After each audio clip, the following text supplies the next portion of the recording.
और मैं इस महीने में नहीं, अगले जुलाई तक मैं सोच रहा हूँ सर, मैं 10,000 रुपए दे करके आजीवन बन जाऊंगा। इस महीने में थोड़ा शादी वादी पड़ी हुई है, इससे थोड़ा। जी जी। आपका नाम जो है राम बहादुर जी है नाम जो है। जी, बहुत बहुत धन्यवाद, बहुत बहुत साधुवाद आपका जो है। मैं आपको जो है धम्पत ट्रस्टीज़ ग्रुप में जो है आपको जोड़ जी लूँगा सर। और सूचनाएं प्रदान होती रहेंगी आपको जो है।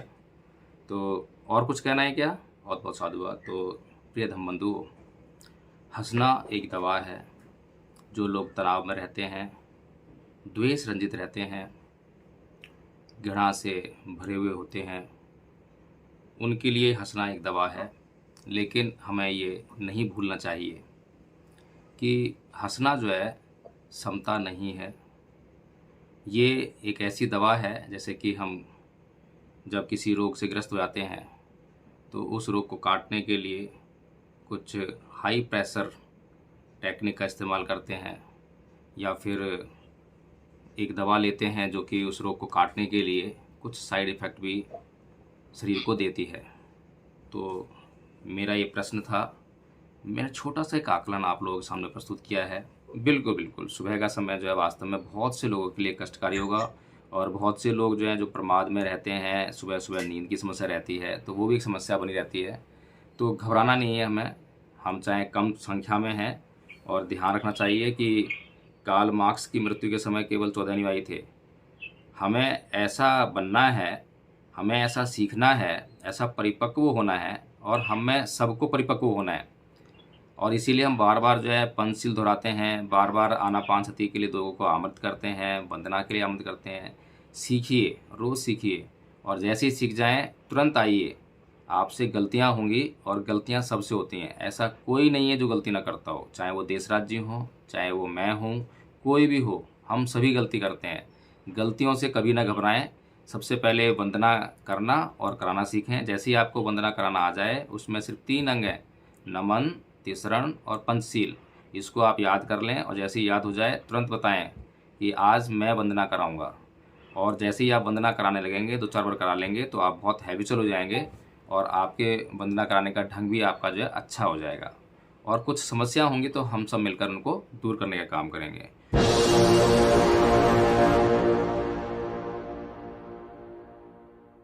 हंसना क्या दवा है? बिल्कुल दवा है सर। हर रोग के लिए आपका इससे लाभ होता है, क्योंकि जी हमारे अंदर जो है जितने भर भी रोग होते हैं, उनमें 70% कारण जो है टेंशन होता है, और हमारे सोचने की शक्ति, कि हमारे दिमाग की सोच का है। जी। अगर हमारे दिमाग में ये है कि कोई बीमारी नाम की चीज होती नहीं है, तो बीमारी एक्चुअल में नहीं होगी। बहुत बढ़िया। कोरोना के आपने देखा होगा कि किसी भी आदमी को कोई बीमारी नहीं हुई, और सिर्फ कोरोना ही कोरोना, जो भी हुई सारी अपने आप ही खत्म होती चली गई ऑटोमेटिक, क्योंकि उसमें सबकी मानसिकता ऐसी बन गई कि अस्पताल में जाएंगे तो बीमार हो जाएंगे, मर जाएंगे। जी। तो तो जब आप हंसते हैं, तो हंसने के समय आपके पहले तो मन परिशुद्ध हो जाता है, चित्त भी निर्मल हो जाता है। चित्त में, मन के अंदर कुछ भी नहीं होता, तो उस समय आपका मन और चित्त वो सपोर्ट करता है। दूसरा, आपका शरीर भी सपोर्ट करता है। तीसरा, आपकी एक्सरसाइज हो जाती है। और उस समय जब आप हंसते हैं, तो उस समय सब कुछ भूल ही जाते हैं, कुछ भी याद नहीं रहता। चाहे दुख है, किसी के द्वेष है, घृणा है, ईर्ष्या है, लोभ है, राग है, मोह है, उस समय सब खत्म हो जाता है। इसलिए इसके अंदर हर चीज में, चाहे किसी में आंशिक लाभ हो, किसी में पूर्ण लाभ हो, लाभ होता ही होता है। बहुत बढ़िया, बहुत बहुत साधुवाद। तो प्रिय धम्बंधु, हंसना एक दवा है। जो लोग तनाव में रहते हैं, द्वेष रंजित रहते हैं, घृणा से भरे हुए होते हैं, उनके लिए हंसना एक दवा है। लेकिन हमें ये नहीं भूलना चाहिए कि हंसना जो है समता नहीं है। ये एक ऐसी दवा है जैसे कि हम जब किसी रोग से ग्रस्त हो जाते हैं तो उस रोग को काटने के लिए कुछ हाई प्रेशर टेक्निक का इस्तेमाल करते हैं या फिर एक दवा लेते हैं जो कि उस रोग को काटने के लिए कुछ साइड इफ़ेक्ट भी शरीर को देती है। तो मेरा ये प्रश्न था, मैंने छोटा सा एक आकलन आप लोगों के सामने प्रस्तुत किया है, हमें सोचना पड़ेगा। तो मैंने एक शब्द इस्तेमाल किया है साइड इफ़ेक्ट, तो मैं इस बात पे चर्चा करूँगा कल।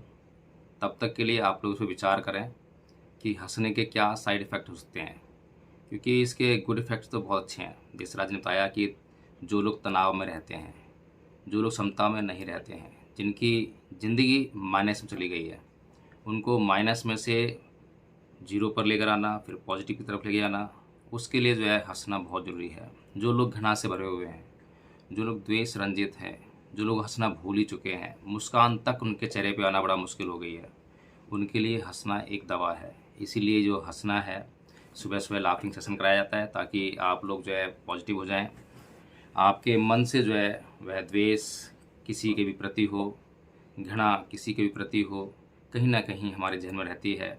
सुबह सुबह जैसे कि जसवीर जी के द्वारा एक एक्टिविटी हुई, उससे मन जो है कहीं ना कहीं द्वेष रंजित हुआ होगा, घृणा हुई होगी, कम हुई या ज़्यादा हुई, यह एक अलग बात है। तो इन सब बातों के लिए एक अच्छी दवा थी, इसलिए हम जो है रोज़ सुबह सुबह ये लाफिंग सेशन लेते हैं। तो बहुत अच्छी बात बताई। हंसना जो है एक ऐसी युक्ति है जिससे कि बहुत बड़ी बड़ी बीमारियों का इलाज हो सकता है। जैसा कि बताया, कैंसर तक की बीमारियों का इलाज इससे संभव है।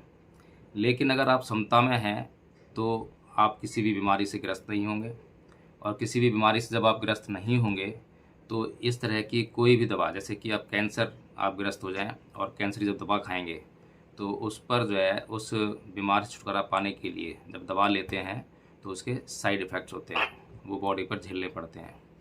तो ऐसा ही होता है जब हमारा मन विकारों से युक्त हो जाता है, कहीं ना कहीं बीमार हो जाता है, और जब उस मन को संभालने के लिए, सुधारने के लिए जब हम किसी दवा का प्रयोग करते हैं तो उसके साइड इफ़ेक्ट्स भी आते ही हैं। जैसा कि कल परसों चर्चा में भी कुछ साथी बता रहे थे कि इस प्रकार के साइड इफ़ेक्ट्स दर्द के रूप में या शरीर के किसी भी अंग में किसी प्रकार से वो उत्पन्न होते दिखाई देते हैं, तो वो साइड इफ़ेक्ट्स ही होते हैं।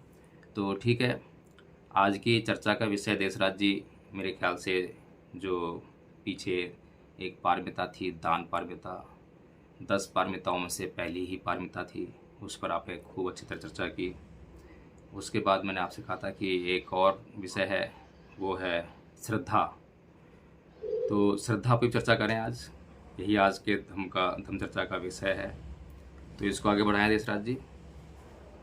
ठीक है जी। वैसे जो है, अगर आप एक टॉपिक लेते हो, पारमिता लेते हो, तो पारमिता ही पहले पूरी कर ली जाए तो ज़्यादा बेटर रहेगा। बहुत अच्छे, अगर वो पूरी नहीं हुई है तो आप उसको आगे बढ़ाएं। हमारे साथ में आपने देखा होगा 4-5 दिन पहले एक साथी जुड़े थे, धम्माचारी बोधि प्रकाश जी। उनका अपना एक वो है, ट्रस्ट है, और अपना उनका संगठन है TBM, तिरतन बौद्ध महासभा। वे लोग भी ध्यान साधना करते हैं, वे लोग भी इस तरफ बहुत अच्छा प्रयास कर रहे हैं, उनके अपने संस्थान हैं, तो वे उनका है। तो उनका जो मैसेज है ध्यान साधना वगैरह के लिए, अगर कोई साथी उस तरफ जो है उसमें जाना चाहे तो हमारे मन में ऐसे कोई विचार नहीं है कि हम आपको रोकें। जहाँ से भी आपको धम्म लाभ हो उस लाभ को लेने का प्रयास करें। आपको लगता है कि वहाँ आपको धम्म लाभ होता है, और निश्चित तौर पर होता है, ऐसा नहीं है कि वहाँ पर नहीं होता, यहाँ पर भी होगा, वहाँ पर भी होगा। यहाँ हम सब मिलकर प्रयास कर रहे हैं, वहाँ पर पहले से ही अनुशासित लोग हैं, बहुत अच्छे से लोग हैं। हम तो अभी बिल्कुल बहुत ही जो प्राइमरी लेवल के जो स्टूडेंट होते हैं, बिल्कुल नौसिखिए जो है, उनके लिए हम जो है दे रहे हैं और बहुत प्रयास कर रहे हैं कि आनापान सती कराने के लिए। तो वहाँ पर जो है वो बहुत ही थोड़ा अच्छे और उच्च कोटि का वो कराते हैं। तो आप लोग जुड़कर देखिए, उसमें जो है आपके पास लिंक आ गया होगा, तो लिंक पर जो है शाम को होती है उनकी, हमारी सुबह होती है, उनकी शाम को होती है। तो जुड़कर देखिए वहाँ पर कैसा अनुभव होता है। और एक साथी का और हैंड रेज है, राम बहादुर जी। जी कुछ कहना चाहते हैं, बताएं। आज लगता है धम चर्चा नहीं हो पाएगी, सभ्यता पे ही चलना पड़ेगा आज। जी राम बहादुर जी, राम बहादुर जी कुछ कहना है आपको? नमो बुद्धाय सर, जय भीम। नमो बुद्धाय जय भीम, कैसे हैं? जी जी जी ठीक है सर। जी बताएं क्या कहना है। और मैं इस महीने में नहीं, अगले जुलाई तक मैं सोच रहा हूँ सर, मैं 10,000 रुपए दे करके आजीवन बन जाऊंगा। इस महीने में थोड़ा शादी वादी पड़ी हुई है, इससे थोड़ा। जी जी, आपका नाम जो है राम बहादुर जी है नाम जो है जी। बहुत बहुत धन्यवाद, बहुत बहुत साधुवाद आपका जो है। मैं आपको जो है धम्पत ट्रस्टीज़ ग्रुप में जो है आपको जोड़ लूँगा और सूचनाएं प्रदान होती रहेंगी आपको जो है। तो और कुछ कहना है क्या? और जो भी बाकी इसमें जुड़े हुए ना, वो सभी है ना, थोड़ा सा ये सोच के चले कि हमारा अपना काम है, सभी मिलकर जो भी जितना भी कर सकते हैं वो प्रचार प्रसार में सहयोग करें और अपने आप को तैयार। बहुत बहुत साधुवाद, बहुत अच्छे। तो चलिए आज का जो है एक काम करते हैं, मैं एक प्रश्न आपसे पूछना चाहता हूँ कि हम में से कितने ऐसे साथी हैं जो ये जो लिंक होता है रोज़ सुबह सुबह का, इसको रोज़ अपने फेसबुक आईडी पर जो है शेयर करते हैं। आज चलो इस पर चर्चा कर लेते हैं, समय हो गया है। कितने साथी हैं जो फेसबुक आईडी पे इसको जो है शेयर करते हैं और उसको प्रकाशित करते हैं कि धम्पत के इस कार्यक्रम से आप जुड़िए। जो लिंक है उसमें सारी चीज़ें मौजूद हैं, जुड़ने का भी है, हमारा कार्यक्रम भी है। तो उसी को वैसा ही वहाँ से कॉपी करके और फेसबुक पेज पर और अपने व्हाट्सएप ग्रुप्स पर वो शेयर करने का काम करते हैं। कम से कम 5 व्हाट्सएप ग्रुप में शेयर कर दें, अपनी एक फेसबुक आईडी पे शेयर कर दें। ऐसा कितने साथी करते हैं बताएं? तो गोपाल जी करते हैं। बहुत बहुत साधुवाद गोपाल जी। और आपने तो वहाँ से जो है कई लोगों को जुड़वाया भी है, कई लोग जुड़े भी हैं, हमने देखा है आप बहुत प्रयास करते हैं। आपको बहुत बहुत साधुवाद जी। बहुत बढ़िया, बहुत अच्छे, बहुत अच्छे। तो ठीक है जी। अब मैंने व्हाट्सएप ग्रुप पर डेली करता हूँ, लेकिन कोई जुड़ नहीं पा रहा है। मैं फेसबुक से ही जुड़ा था और उसको व्हाट्सएप ग्रुप में एक न्यूज ब्रॉडकास्ट के माध्यम से सबको भेजता हूँ। लोग मानते हैं लेकिन अभी कोई जुड़ते नहीं। एक आध 2 दिन रमेश करके जुड़े थे, अभी नहीं जुड़ रहे सर। कोई बात नहीं, हमें परेशान नहीं होना है। 7 बजे है जी, विद्यालय समय सर 7 बजे, इसलिए दिक्कत हो रही सबको। बिल्कुल बिल्कुल, सुबह का समय जो है वास्तव में बहुत से लोगों के लिए कष्टकारी होगा और बहुत से लोग जो हैं जो प्रमाद में रहते हैं, सुबह सुबह नींद की समस्या रहती है, तो वो भी एक समस्या बनी रहती है। तो घबराना नहीं है हमें, हम चाहे कम संख्या में हैं और ध्यान रखना चाहिए कि कार्ल मार्क्स की मृत्यु के समय केवल 14 अनुयायी थे। हमें ऐसा बनना है, हमें ऐसा सीखना है, ऐसा परिपक्व होना है और हमें सबको परिपक्व होना है। और इसीलिए हम बार बार जो है पंचशील दोहराते हैं, बार बार आनापानसति के लिए लोगों को आमंत्रित करते हैं, वंदना के लिए आमंत्रित करते हैं। सीखिए, रोज़ सीखिए और जैसे ही सीख जाएं तुरंत आइए। आपसे गलतियां होंगी और गलतियां सबसे होती हैं, ऐसा कोई नहीं है जो गलती ना करता हो, चाहे वो देशराज जी हों, चाहे वो मैं हूँ, कोई भी हो, हम सभी गलती करते हैं। गलतियों से कभी ना घबराएं। सबसे पहले वंदना करना और कराना सीखें। जैसे ही आपको वंदना कराना आ जाए, उसमें सिर्फ 3 अंग हैं, नमन, तिसरण और पंचशील। इसको आप याद कर लें और जैसे ही याद हो जाए तुरंत बताएं कि आज मैं वंदना कराऊंगा। और जैसे ही आप वंदना कराने लगेंगे, 2-4 बार करा लेंगे तो आप बहुत हैबिचुअल हो जाएंगे और आपके वंदना कराने का ढंग भी आपका जो है अच्छा हो जाएगा। और कुछ समस्या होंगी तो हम सब मिलकर उनको दूर करने का काम करेंगे। फिर उसके बाद आनापानसति को भी देखें कि आनापानसति में क्या करवाना होता है, क्या बातें कहनी होती हैं। 2-4 बातें ही हैं, ज़्यादा बातें नहीं हैं। फिर विपश्यना में क्या कहना होता है उसको भी समझें अच्छी तरह से और करवाएं उसको जो आकर जो है। हम सबको जो है एक एक आदमी को सेना या कहते हैं सैनिक नहीं बनना है, सेनापति बनना है। हमें गांव-गांव और मोहल्ले-मोहल्ले जाकर जो है जहां पर भी संभव हो, जितना हमारे पास समय हो, वहां पर जाकर जो है इन बातों का प्रचार प्रसार करना है। धम्म को बिल्कुल शुद्ध रूप में समझना है और शुद्ध रूप में ही प्रचारित और प्रसारित करना है, बिना राग के, बिना द्वेष के। चलिए आज 3 मिनट फालतू ही हो गए हैं, तो आज की इस धम्म चर्चा को, इस सेशन को हम जो है समापन तरफ लेके जाते हैं। और सर एक विनती है सर जी, एक्चुअल में मैं गांव में धम्म चर्चा की जो बात कर रहा था ना जी, तो हमारे यहाँ के बहुत तांत्रिक चीजें भी चलती है, बहुत सी चीजें चलती है, अच्छी भी है और बुरी भी है। कईयों को मान लीजिए डॉक्टर के पास जाके पीलिया का रोग ठीक नहीं होता, मर भी गए बंदे, कुछ एक बंदे ऐसे कि यहाँ ठीक होते हैं, ठीक है। तो उन्होंने तो बताया कि आपके पास वो कौन सी शक्ति है। मैंने कहा यार ये सारा पाखंडवाद है, ढोंग है। फिर मैंने उनके साथ कई डिबेट किया। मैंने कहा चलो आपके देवते में शक्ति है तो मैं 10 लीटर की पेट्रोल की फेंकता उसके ऊपर आग लगाता, उसमें शक्ति है तो ये बच जाएगा, नहीं है तो मैंने कहा चल जाएगा। फिर वो एकदम हैरान रहेगी। जी, आपका तर्क वास्तव में अकाट्य है, इसका जवाब उनके पास नहीं है। लेकिन अंधकार बहुत गहरा है और यह अंधकार जो है और भी ज़्यादा गहरा गया है। और सबसे बड़ी समस्या है कि अब पढ़े लिखे लोगों के बीच में अंधकार फैल गया है, जिनके पास अपने नए नए तर्क मौजूद हैं। तो सर इसलिए सबसे जो पढ़े लिखे विडम्बना, तो मुझे इस बात की दुख हो रहा है कि जो पढ़े लिखे हैं ना, एक्चुअल में एजुकेटेड सारे बंदे हैं, वो इन चीजों को बड़े ध्यान से ले रहे हैं। मैंने कहा जी यार जी ये सब बेकार की चीजें हैं, आपको बोलो। मैंने कहा सरस्वती ने कितनी डिग्री की है बताओ। जी मेरे तो प्रिंसिपलों से टीचरों से होती है डिस्कशन।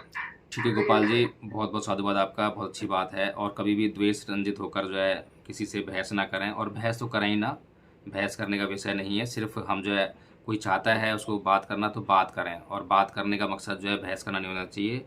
बहस करने में एक उद्देश्य होता है कि मैं जीत जाऊँ, मेरी बात ऊपर हो जाए। हमें जो है ज्ञान का आदान प्रदान करना होता है, अपने ज्ञान को दूसरों को देना होता है और दूसरे के ज्ञान को लेना होता है। दोनों के ज्ञान को मिलाकर जो है एक श्रेष्ठ जीवन के लिए हमें जो है दुख मुक्ति के लिए हमें जो आगे बढ़ना होता है। तो जैसा कुछ कह रहे हैं क्या? हाँ जी जी सर, एक कहावत है कि घर की मुर्गी दाल बराबर, और दूसरी है घर का जोगी जोगना आन गाँव का सिद्ध। जी गोपाल जी, आप चाहे जितनी मेहनत कर लें, परंतु वो जो आपकी बात कब मानेंगे।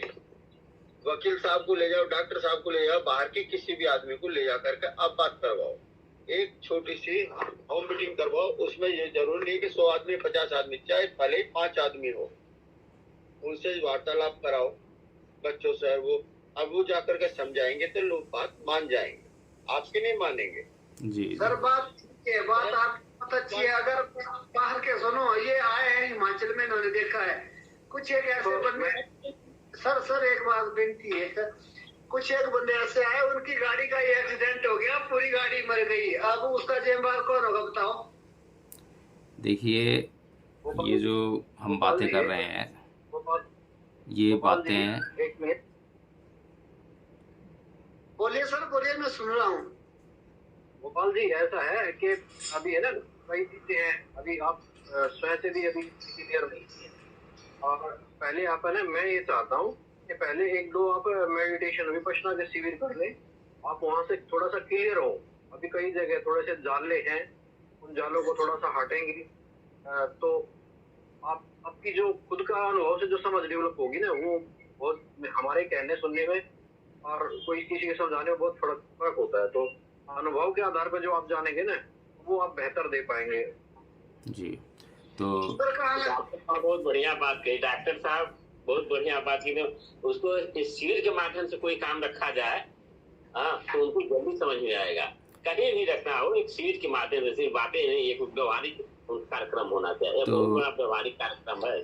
प्रिय धम्मबंधुओं, सबसे ज़रूरी चीज़ यही है कि हम मौलिक नहीं हैं, हमारे भीतर मौलिकता का अभाव है, जिसकी वजह से हम खुद बनावटी जीवन जीने के लिए मजबूर हैं। और जब बनावटी जीवन जो है किसी और को मौलिक जीवन सिखाता है तो वो प्रॉब्लम हो ही जाती है। तो हम अपनी मौलिकता को ग्रहण करें, और जब मौलिक हो जाएंगे तो हम दूसरों को भी मौलिकता बता पाएंगे। चलिए आज समापन की तरफ बढ़ते हैं। सभी सभ्यता करेंगे और सभी हाथ जोड़ लें, चित्त को शांत एवं स्थिर कर लें, अपने माइक अनम्यूट कर लें। जिन्हें सभ्यता आती है वे साथ में करें, जिन्हें नहीं आती है वो जानने व सीखने का प्रयास करें। सब्बे सत्ता सुखी होन्तु।